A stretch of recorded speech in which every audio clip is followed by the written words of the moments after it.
Apakah hubungan keadilan dengan hikmah di dalam Islam? Mungkin ada pihak yang menyangka bahawa istilah-istilah ini boleh saja kita kompolkan dan kita anggap dia sebagai membawa makna yang lebih kurang sama. Keadilan, adab, hikmah. Kan? Tapi sebenarnya ini adalah istilah-istilah kunci yang harus difahami dengan baik. Dan kita harus tahu perbezaan-perbezaan antaranya. Kita dah faham dalam episod-episod lalu apa itu adab. Apa itu keadilan. Sekarang ini kita bahaskan pula hikmah. Adab, pengakuan dan pengetahuan. Adil adalah keadaannya. Hikmah pula adalah kemampuan seseorang untuk mengetahui duduk letak setiap perkara ataupun perkara yang dia sedang uruskan itu. Mungkin kadang-kadang tanpa adanya panduan daripada wahyu, tanpa adanya panduan daripada Al-Quran maupun sunnah, orang yang dikira sebagai hakim ataupun bijaksana yang memiliki hikmah, dia akan tahu, dia akan boleh sampai kepada rumusan di mana orang ini patut aku letakkan. Kalau dia seorang pemimpin, ya, apa jawatan yang bersesuaian untuk dia? Bagaimana aku ingin mengatur perabot di dalam rumah? Itu juga termasuk di dalam hikmah. Tapi mungkin hikmah mengatur perabot. Hikmah dalam mengatur organisasi. Betul tak? Apakah jabatan yang sepatutnya diletak di bawah jabatan ini? Itu juga memerlukan hikmah. Jadi orang yang ada kemampuan ini, orang itu dipanggil sebagai seseorang yang berhikmah. Seorang yang bersifat bijaksana. Di dalam kitab Ihya Ulumuddin, Imam Al-Ghazali mengkritik penyalahgunaan istilah hikmah pada zaman beliau. Di mana pada ketika itu, hikmah telah ditarifkan sebagai ilmu perubatan.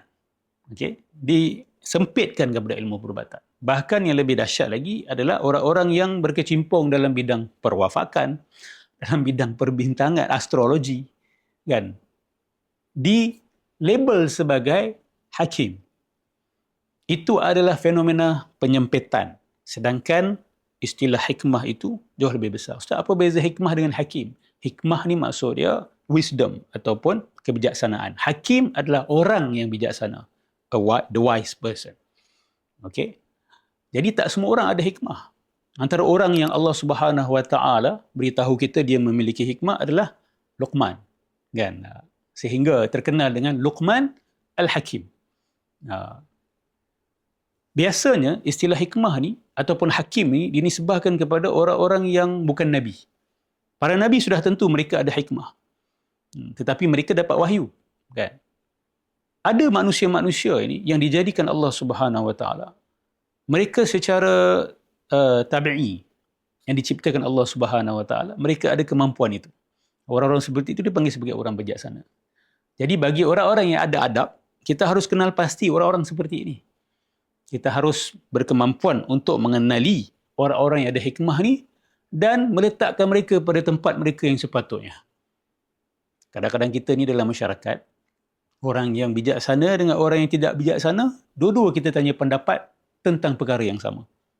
Kita tidak discerning, kita tidak membezakan. Kenapa aku tanya soalan ni kepada orang yang tidak ada kebijaksanaan? Oh, saja nak tanya pendapat sahaja. Bahaya sebab sebahagian orang ni bila kita tanya dia pendapat, sedangkan itu bukan bidang dia. Kadang-kadang dia boleh khayal mabuk yang dia merasakan diri dia tu, pandangan dia itu bernilai. Sedangkan kita sebagai seorang manusia, kita kena tahu duduk kita dekat mana. Dan bila orang bertanya kepada kita sesuatu yang bukan dalam bidang kepakaran kita, bukan perkara yang kita kaji dalam jangka waktu yang lama, seharusnya kita kata tidak tahu. Jadi masyarakat harus tahu adab. Kan? Setiap manusia harus tahu letak diri dia dekat mana. Maka perlahan-lahan kebijaksanaan itu akan wujud. Kita akan jadi sebuah masyarakat yang bijaksana. Kalau kita sendiri tidak ada hikmah, kita cari orang-orang yang ada kebijaksanaan ini, dan apabila mereka menetapkan dan menentukan sesuatu, kita harus menghormati keputusan dan penetapan mereka. Tapi sebelum itu dengan syarat, mereka harus menunjukkan bukti-bukti bahawa mereka itu ada kebijaksanaan. Jadi tanpa adab, tanpa hikmah, payah untuk kita lihat keadilan dalam masyarakat. Ini krisis yang sedang kita hadapi pada hari ini dalam segala bidang. Kerana apa? Kerana orang-orang yang tidak beradab diletakkan pada tampuk kuasa, pada posisi-posisi berotoriti.